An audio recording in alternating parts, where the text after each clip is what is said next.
Thank you for joining me.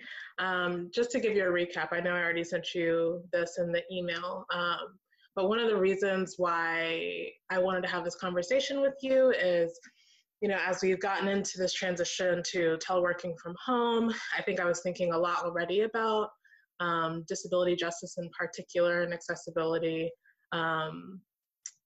And now that my team in diversity training and education has been doing these check-in hours with faculty and instructors, and as we start hearing the feedback that they're giving or some of the questions that they're asking, some of the questions that they're not asking, it became more and more of a desire to just hear from folks who maybe already were thinking about some of these things before this transition, and of course might be thinking even more deeply about what this means now that we're all separate or in different places, right? So just to start off, how are you? Who are you? Tell us a little bit about yourself and the work that you do. And what has the transition to physical distancing been like in your experience? Sure. Thank you so much for having me. So my name is Mimi Cook, and currently I'm the Scholar, Artist, Activist, and Residence in Disability Studies at Georgetown University. The how are you question is hard. It's a tricky question, but what I find interesting is that we tend to knee-jerk and say, fine, right? That's kind of our habit when we answer that question. And I think people are falling out of that habit right now. I think we have some permission to say that we're not fine or that things are hard, which I think is actually a good thing, to give ourselves permission to take stock of how awful things might feel right now.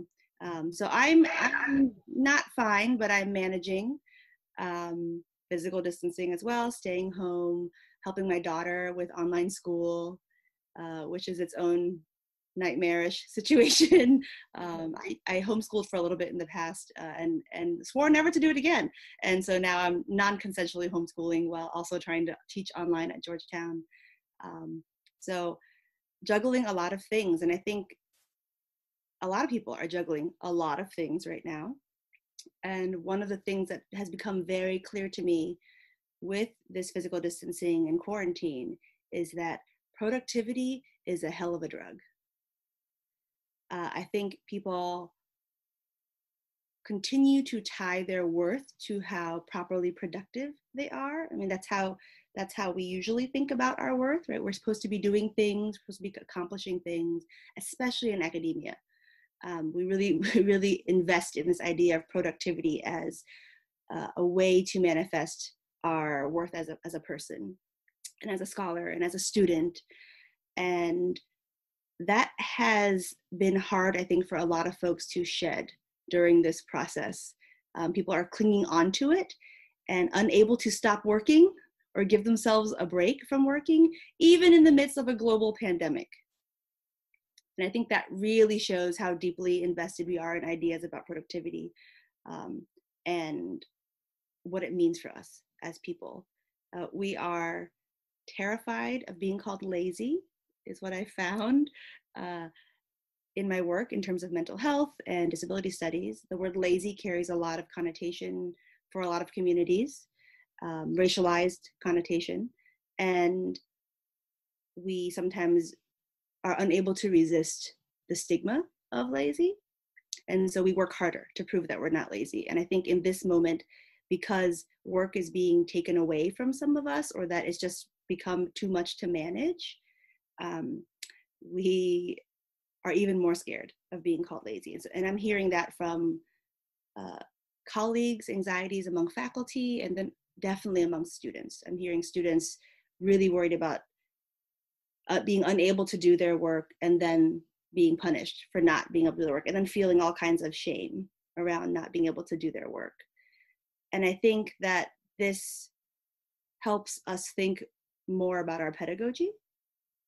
I think it reveals the contours of our pedagogy. So what do we think teaching is actually for? What do we think it has to look like?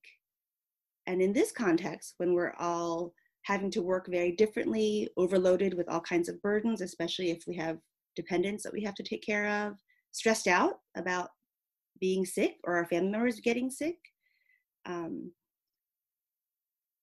what is teaching supposed to look like in that context? And why do we choose the things that we do when we create assignments and goals and objectives? What is it that we're trying to accomplish? And I think this context really helps us rethink that, or question, interrogate maybe what we hadn't intentionally thought about before. Does that make sense? Yeah, it just, so much of that makes sense. And I think there's a lot of questions formulating even as you were talking, right? And part of my question was thinking about what have those conversations looked like between you and your students. But I think maybe before we get there, because a lot of the conversation that I've been having with instructors has been so focused on their students. And I find that there's this, when we talk about like, well, how are you doing as the instructor? Or, you know, what do you need to scale back on? That conversation feels a lot more jilted. It seems like people, you know, sort of have this internal sense that maybe I need to slow down, or I need to pause, or whatever it is that helps them feel a little bit more grounded or centered. There's this sort of need to like brush over that and like just get to, you know, what is the assignment that I need to adapt for this particular context. That's a great observation. I think academics are some of the, or academics have some of the most difficult time thinking about what they need and allowing themselves to need things, allowing themselves to say something is hard, and not always pushing through. I think grad school and the contours of academic life and the tenure track all tell us to work as hard as possible and push through and not require any kind of supports or take any kind of breaks, because that's anti-productivity, right? Like we're not producing enough articles, we're not doing enough work if we're taking breaks and taking care of ourselves. And I think asking faculty, what does it mean to find balance right now, forces them to ask that question for themselves that they may not have asked before. And then as you're observing, the answers are, you said, kind of not fully developed or not really thought through. Right. It seems like it's that feeling of like, I know that I should answer this question because you're asking me, but I really just want to move on. I'm very uncomfortable with this question, because if I reveal that I'm barely able to even check my email because I'm so stressed out, or I'm sleeping a ton, or I'm not sleeping and I'm baking a ton, then that might mean that I'm lazy and a bad person and not doing my job. So giving ourselves permission to not work, I think, is very challenging as faculty, and it's actually tied to, I think, how we think about students as well. So from what I'm hearing from colleagues and from students is that there is some compassion for students in terms of the upheaval of their lives, the trouble with technology, not all of them having access to stable internet, all of those changes that are now becoming obstacles for their participation in online courses. And students are saying that their teachers have some compassion for it. They're trying to make some kind of room for those kinds of difficulties. But there is not, the students are saying there is not a sense that a lot changes though in the classroom, or expectations change that much. There are small accommodations being made, but not access, which is something that my students, because I'm teaching a class on Intro to Disability Studies, are developing a language around thinking about accommodation, access, what's the difference between those two, what does it mean to try to create access for folks, how do we use disability studies and disability justice principles to understand needs and what's going on right now and student need. And so they are very willing to criticize their professors for not working to enable access for all students. And some of the language they're using is more like, my professors just don't care. They don't care that I am stuck at home in an awful family environment that I don't want to be in, or that I don't have access to any of my books, or that I have ADHD and had all these structures in place to support me when I was at Georgetown. But now that I'm home, I can't recreate those things. And so I'm having so much trouble concentrating. And, my parents are harassing me about why I can't do my work, because they're like, you don't have COVID. Why aren't you just doing your work? Right. So they feel unable to express those things to faculty. And then they feel faculty are unable to hear those things. And I think that a lot of that stems from this investment in that we're supposed to be working even through major crisis, and that work has to look a certain way. It has to look the way it was before to be meaningful, instead of rethinking our relationship to work in this moment. I think it really reveals how much we are invested in ideas about normalcy, like what normal is supposed to look like. And when something deviates from normal, how much flexibility do we have? And so people are being a little bit more flexible. They're recognizing something is not normal about the situation. But for DS folks and disability justice folks who interrogate normal on a regular basis, the idea that we only need a little bit of things tweaked right now is kind of ridiculous. Does that make sense? Yeah, I mean, it's resonating so much, because I think even on the staff side, there's this sort of platitude going around right now that's something like, you're not working from home during a crisis, you're experiencing a crisis and trying to work, or something like that. Yeah, I've seen that go around too, which is much more helpful framing, right?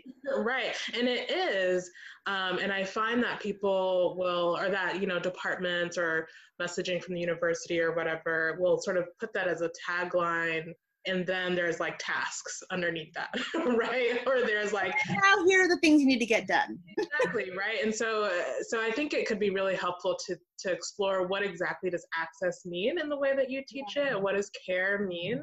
How is that different from sort of small accommodations or adaptations? How is it more expansive? Great questions. And I love you zeroing in on the word care too, because students say professors don't care. What does that actually mean to say they don't care? And then what does it mean to try to create access? So I approach access as enabling full participation for all students, which assumes that everybody has needs, and that those needs are collective responsibility for us to try to meet, so that everyone can participate as much as possible in the classroom space. So those needs can be what we normally kind of think of as things that qualify for disability services and accommodations, kind of the official things that we can get documentation for and get some accommodation for, the things that are legible to what I have always called DSS services. I think it's called DSS at UMD. But folks' needs are much more wide-ranging, right, than the ones that are documentable. So for instance, how do we document the stress of, not that your family is necessarily sick right now, but that they might get sick, right? You have a family member who still has to go to work, or regularly puts themselves in some kind of exposure because of the necessity of being a first responder, or just having to have income for the family. So nothing officially has happened for you to document, right? But that stress can be all consuming. And that becomes an obstacle to participation in a class. And so if we expand need to include that, and expand access to think about how do we help somebody participate in a class when they're going through something like that, then we're enabling more access. Then we're actually addressing student needs beyond things like time and a half on an exam, which I don't want to belittle, like that could be very helpful for a lot of students, but only a small fraction of students can get some kind of documentation to say that they need this particular accommodation, and that accommodation is meets a need that is stable and predictable, that will happen all the time, right? But our needs are not stable, are not predictable. We get sick, we have family members get sick, we have crap happens all the time. We get into car accidents, we have breakups, heartbreak, right? We have friendship drama, all kinds of things. And those things make it difficult for students to participate. And so when students say that professors don't care, it's not that professors are unfeeling or not expressing, articulating some kind of compassion for difficulty. I think many do say, I'm sorry, this is so hard for you, or that I know things can be really challenging right now. But that care doesn't translate into a couple things. It doesn't seem to translate into policy changes in the classroom that remain fairly punitive and that remained universal, meaning that this is going to be the same rule for everybody no matter what. And if you have some extenuating circumstance that I, as arbitrary, authority professor, deem as legitimate an excused absence, right? Then I will create an accommodation or an exception for you. That's not the same as saying everybody has needs. We need to navigate them all the time. They're shifting. Can we be flexible and think about how to meet those different kinds of needs? So policies in the classroom, like deadlines, amount of work, all of that, keeping it as something called universal can feel like uncaring to students, especially when they are dealing with so much upheaval. And then the other is, I think, a culture of not talking about life being hard. So if it's normalized that nothing should be going on in your life that is hard, and of course we don't talk about it because saying that you're struggling is a sign of weakness, right? There's stigma around that, is a sign that you're not strong enough to do the things that you need to do, not working hard enough. No, it's unprofessional. Unprofessional, right, right. So that kind of culture where we stigmatize need and vulnerability, then that feels uncaring when students are experiencing need and vulnerability, but don't feel like they can disclose those things, don't feel like those things will be allowed, and they don't feel like they won't be punished for those things. They won't be judged, evaluated, and receive like lower grades because of those things. So what does this look like in your classroom? Because I can already hear the voices of some instructors sort of like, well, actually, I think there's a post about this because, of course, there's all these Facebook groups about like teaching in the time of Corona and like that kind of thing. But I remember there was one particular faculty member who was like, I feel like my university expects me to be my student's therapist right now. And that's just too much work for me. I can't check in with every single person. And I think she had like a class of like 100 or something like that. So what does it mean to be responsive to needs while also maybe being practical, I guess, is the question that comes up for some folks. Yeah, I think that's a really good way of framing it.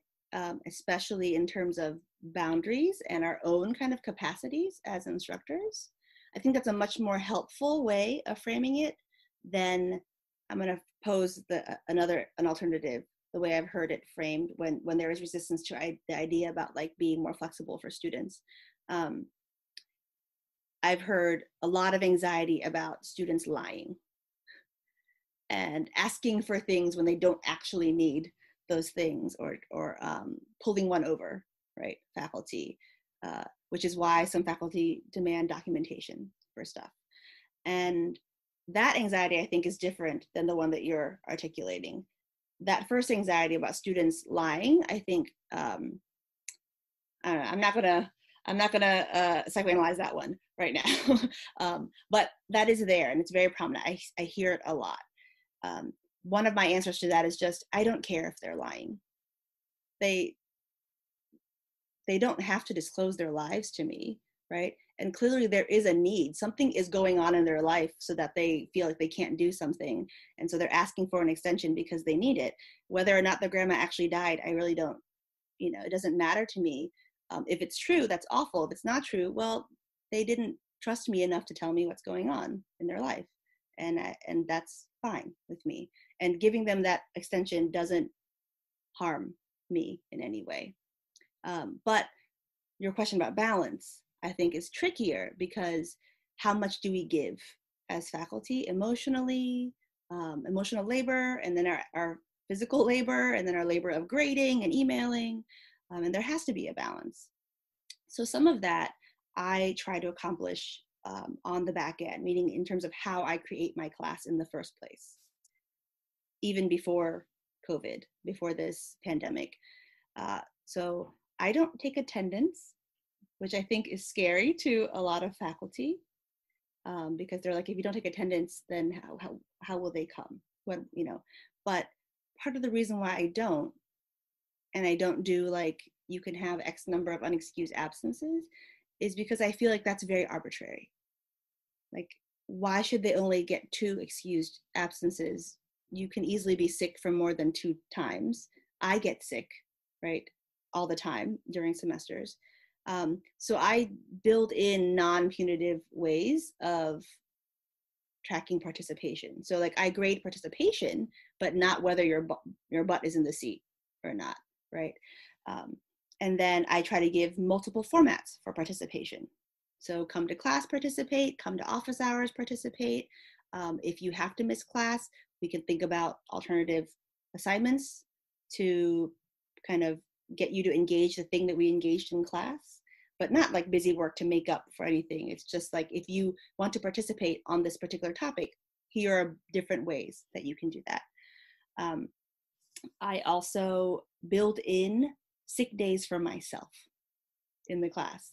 So I tell students ahead of time that I will definitely cancel class 2 times on average every semester, because I get sick, because I have kids and they get sick, and kids are disgusting. And so we get sick from the kids.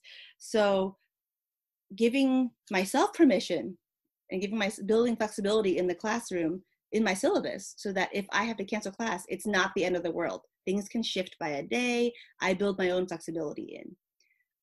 That lowers the load for me. And then when they have to be flexible by missing class, there's room for them to kind of re-engage without feeling like they're super behind, because I build a lot of kind of time into the syllabus. In terms of being students' therapists, that's a tricky one, because students do want to talk to me a lot and disclose to me, and I encourage them to come talk to me. But I have a lot of therapists, let me just say that. I love therapy and I have a lot of therapists, but I don't see myself as my student's therapist, because one, I'm not licensed to do that.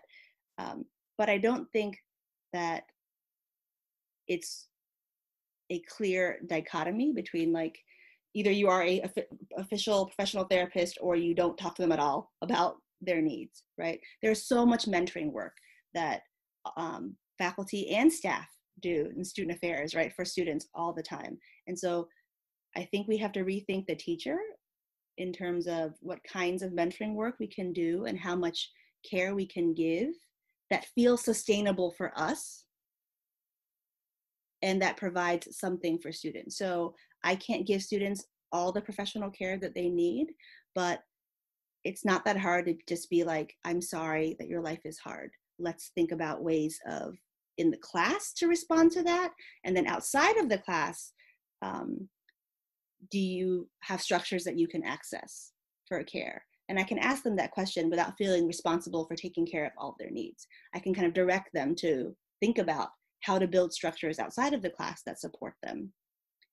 And then in the class, think about the structures that we can do to support them for the class. But it doesn't mean that I take care of all of their needs. It is a lot of work still. It's a lot of emotional labor, but I don't know if you could do that for a large 100-person class like you mentioned. But not all 100 students are going to come to you, right? And I find that I've taught classes ranging from 8 students to 65 students. I think that's the largest class I've taught.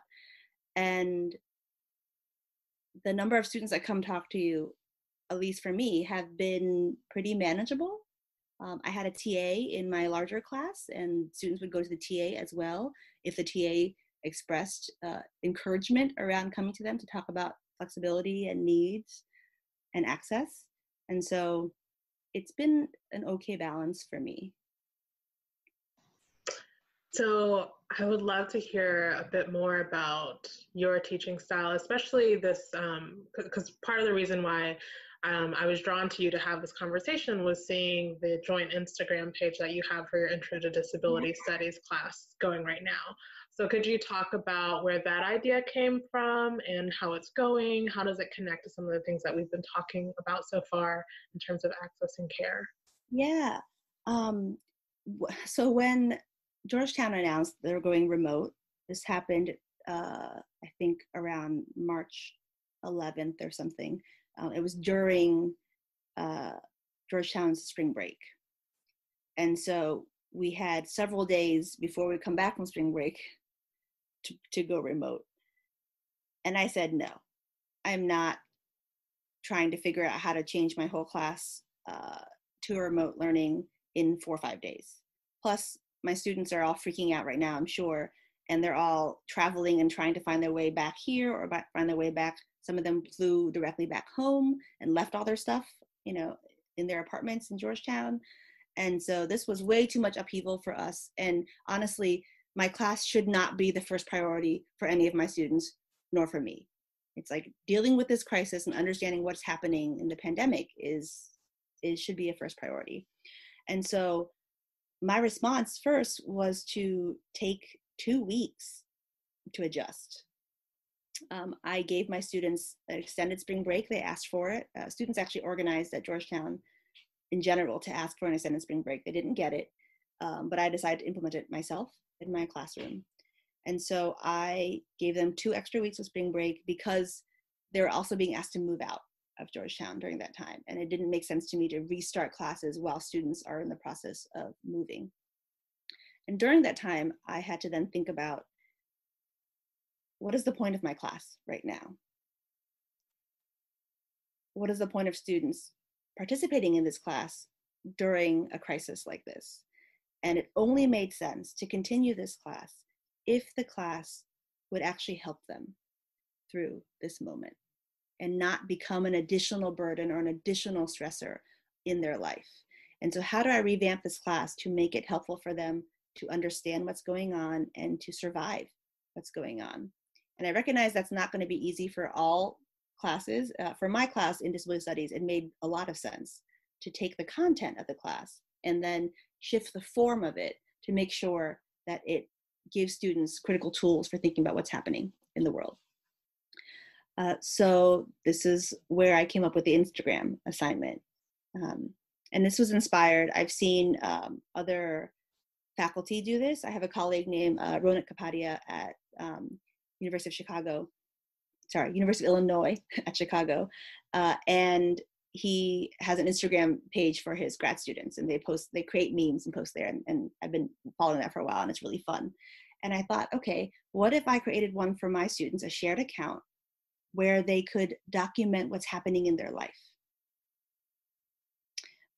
Also, another colleague, Jigna Desai at University of Minnesota, was creating a kind of photo archive with her students.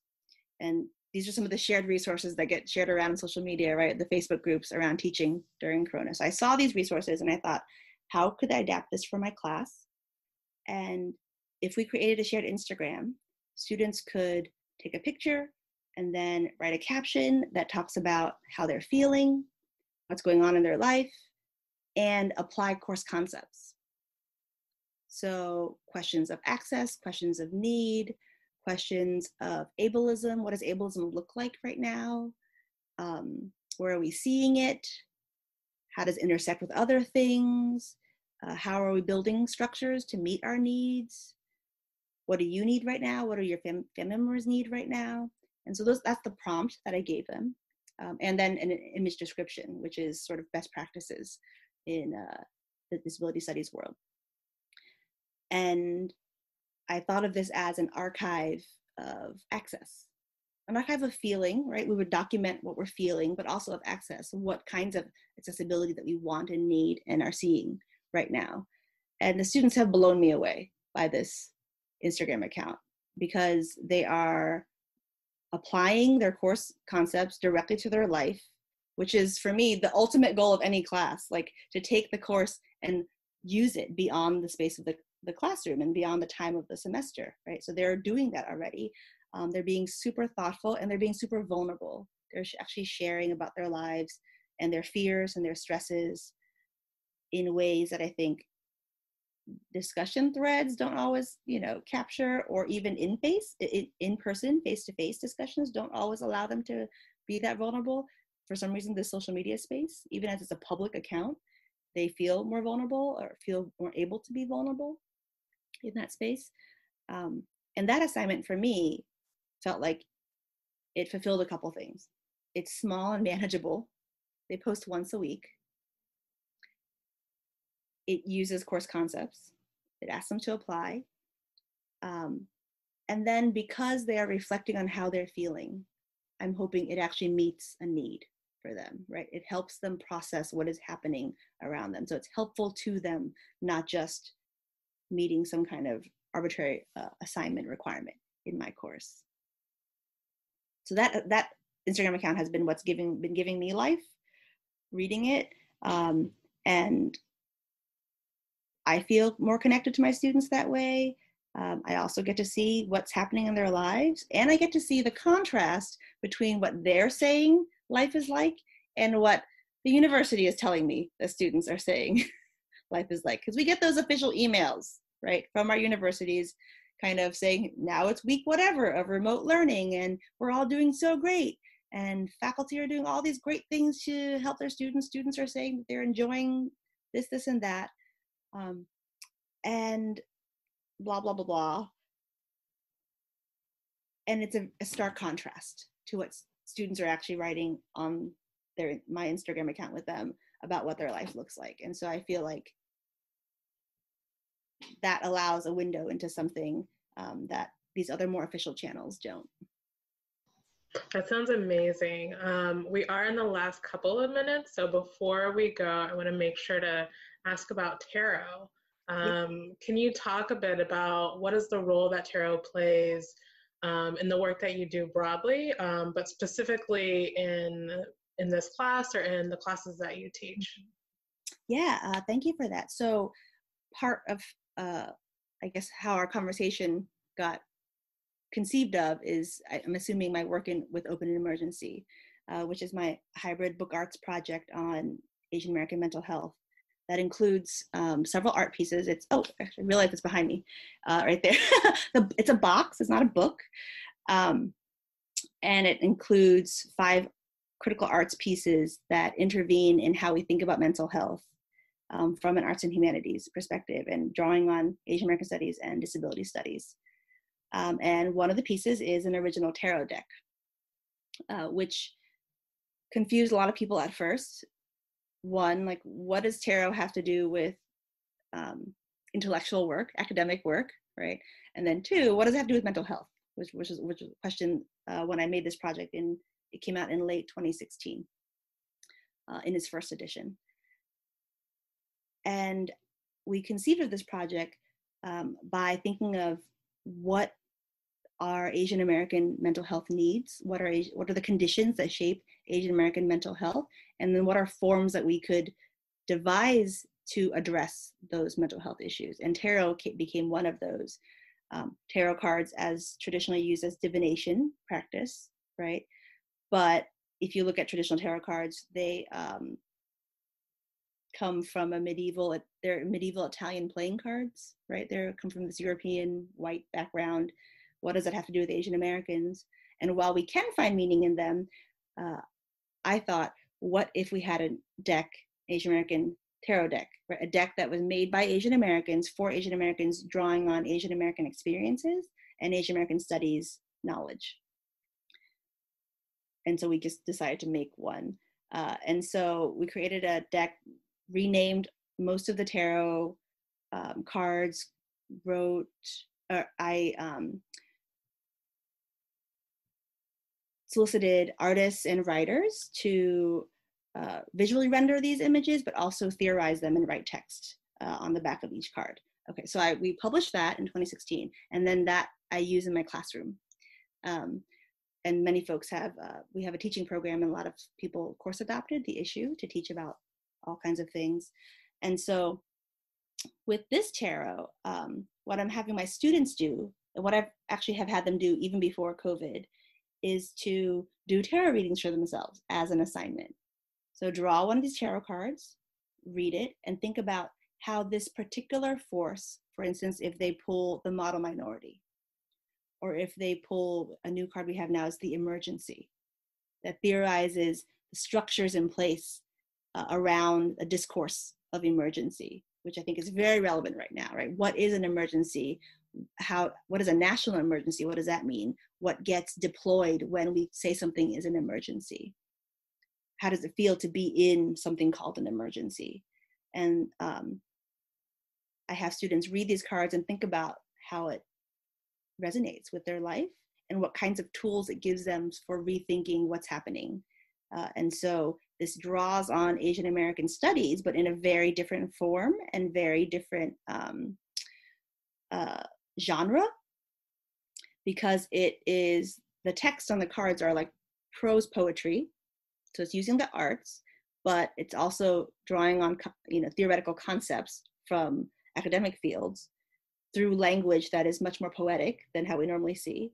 And then the cards actually tell you to do something. So like, think about this, or take a moment to reflect on this. And so they're actually interactive. And I find them as amazing wellness practice tools, but also pedagogical tools, teaching students to think about how to apply these kinds of frameworks and questions and modes of inquiry to their own lives. So I have my students right now doing tarot readings for themselves using the tarot cards and reflecting on them. And I actually created a weekly care series that I've been posting on my website for Georgetown. Since I'm supposed to be in residence, even though I'm not there right now, I've been trying to think about how remotely to do mental health work at Georgetown. And I thought a weekly series where I give self-care prompts based on the arts work that I do would be helpful. And so I sent out a prompt with a couple of tarot cards and asked everybody to give themselves a tarot reading with these cards and see if it shifts how you experience your day, your week, how you experience your relationships with other people by taking these ideas and applying them to your life. Yeah, I love it. I'm loving the self-care prompts. I've been following those, and we were talking about self-care in one of our check-ins with instructors, and I was like, just hold on, everyone, hold on a second. I need to share my screen and bring up this tarot card image so that we can all respond to it. I think it's just it's a helpful. Yeah. The student. Oh, okay. I love the student. Student. Yeah, I mean, folks really resonated with it, and just with the imagery. And I think it was helpful too, just to not just be talking conceptually about even like what we're feeling or experiencing, but to be reacting to something that's maybe a little less linear as you're looking at the image. So that already has been helpful, at least to me, and I'm sure to others. Okay, but last question, since we're about to wrap up. And I want to say I love this conversation. So glad that I did it. It's one of those things where I'm like, I really want to talk to Mimi Cook, but I don't know what's going on in her life or she'd be willing to. So I'm really, really, really grateful. Really great. Thanks. So as we, me and my team in DTE are thinking about what do these types of conversations look like moving forward. This is the first one, but we're definitely thinking about doing more. And what the framework has evolved into is thinking about sort of whose voices are maybe getting a little bit lost in the fray, or we want to hear more from, right? Especially on our campus, for instance. A lot of the conversation has been about faculty and students, particularly undergraduate students, and we know that there's many more people on our campus that are not a part of those two categories, or even within those categories, you have like tenured faculty versus adjunct faculty and the differences of needs that are happening there. So the question for you is, whose voices do you want to uplift? Who are you paying attention to right now that's really helping you think, feel grounded, feel some joy, have insights like as you go through this time of constant transition? That's a great question, and kind of a tough one.